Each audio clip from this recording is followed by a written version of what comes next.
I want to talk market report, and specifically, since you're here, we want to talk EV market report, which is typically where we talk about used car values and what used cars are sold strong recently, sold poorly, what's cheap, what's expensive. We haven't actually talked in the market report segment that much about EVs. We talk in the news segment a lot about EVs because they're in the news, but in the market report we don't cover it all that often. But it is an interesting topic because there is some crazy EV depreciation. Are you aware already that Rivian's, what did we say? We've R1 high mile R1Ts. We've seen 55,000 mile R1Ts are in the 50s now. In the 50s. I mean, this is going to be a car in the 40s pretty soon. That's a pretty appealing car from a used perspective. I want to go back in time a little bit. In 2022 and 2023, we saw a ton of interest in the R1T and then the R1S. Yeah. For a long time, I remember that first R1T sale. Do you remember, Doug? Yeah. In 2022, it was right after it came out, 130 grand. Nobody could get one. We were making big money on the Rivians while you guys. If you look back at our financials, we were losing money on that cars at the time. Like all these people were buying and selling, we were making money. Yeah, we were making more money on Rivians than you were. That's true. But now, obviously, there's a little bit of depreciation. They seem to depreciate like normal vehicles to a large extent. As the CEO of the company, how do you think about what the used market looks like, how to maintain that? Ferrari as an exotic car manufacturer obviously has to think a lot about how do we treat our customers, what do they expect? Yeah. Is that true as the CEO of a new company? Yeah, I mean, you might be surprised. We spend a ton of time talking about depreciation. We track it very closely. Is there a fear? Is there a goal? Is there a target? The Rivians are actually relative to... They're incredible. It's amazing how much they're holding up. I appreciate much. Which shows the level of interest and excitement in the cars. I think more than any other individual thing, depreciation kind of proves what the actual interest is, right? Because you can put a sticker price wherever you want to, but we know transaction prices for a lot of cars are lower, Maserati, and then what ends up happening in the used market is really where they're priced, right? Yeah. And I think the fact that Rivians have held up relatively well is a pretty good marker of demand. But so you put a lot of thought into it. You're thinking about this. So the obvious things is like what happens when we did the Gen 1 and Gen 2, you think about like what happens to the Gen 1 vehicles. And so as you referenced, like a $55,000 2021 high mileage Gen 1 R1 4-year-old car. It's actually not bad. You're at car was probably 65% of MSRP, so it's doing pretty well. It's doing well, but it is starting to get. I mean, 3 more years, we start to see this thing in the 30s. That's pretty cool. I think it's a good thing. Yeah. So, I mean, before I jump to that, because that's an important point. The other thing we spent a lot of time thinking about is pricing changes. Yeah. And so when you move your pricing around a lot, and we've had an experience where we did move pricing right as we were launching, and it had a whole bunch. We didn't go down there. Oh, we remember. No tears right now. No tears. I'd love to go down that road, but we'll save that next time. But we made some tactical errors in how we did it, but just recognizing the sensitivity to movements in your price up or down. What it can do to people who just purchased a car, what it can do to the secondary markets or depreciated value. So we have a whole pricing process. We're I hate the word committee. We have a pricing committee that makes sure that we're not sort of knee-jerking around with pricing. Yeah.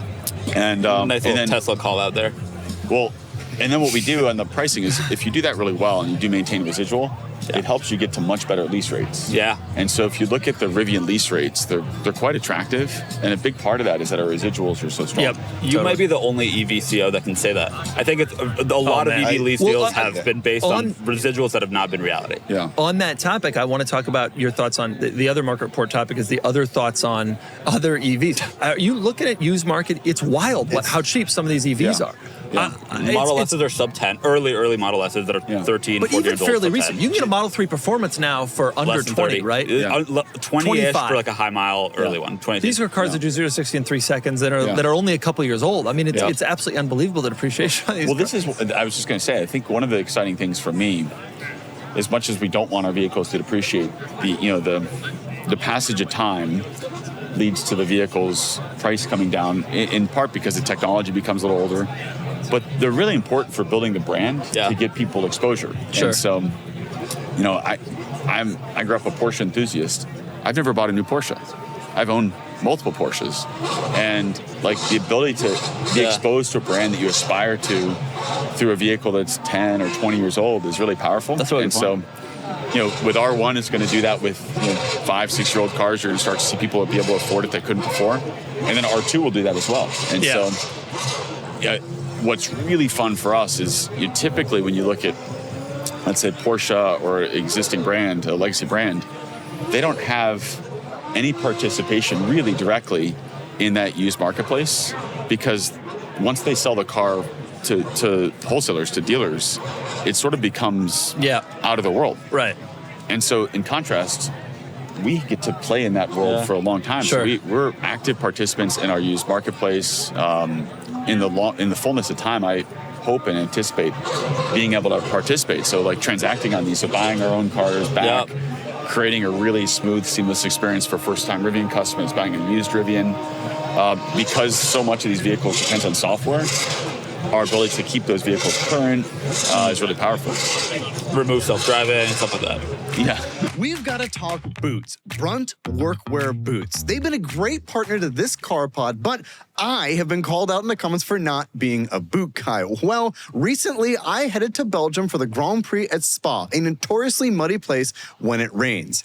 I decided to take my pair of Brunt Marin boots, and everything I said about them in the last podcast is true. They didn't take long to break in, they were very comfortable, and they kept my feet warm and dry when the heavens opened at Spa.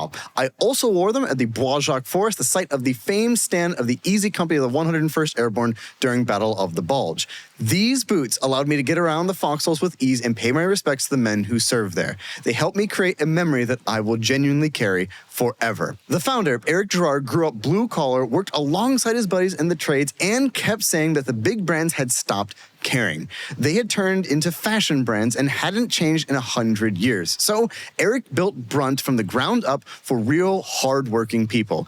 Every boot is named after one of the guys that he grew up with. Real people, real jobs. You can literally wear them to work, beat them up, and if they're not right for you, send them back. Who else does that? Brunt was tired of the workwear brands that were cutting corners. You work too hard to be stuck in uncomfortable boots that don't hold up. So they built something better. Boots that are insanely comfortable and are built for any job site. So for a limited time, our listeners get $10 off at Brunt when you use the code CARS, that's C-A-R-S, at checkout. Just head to bruntworkware.com and use the code CARS and you're good to go. And after you order, they'll ask you where you heard about Brunt. So do us a favor and tell them you heard it from me and this car pod.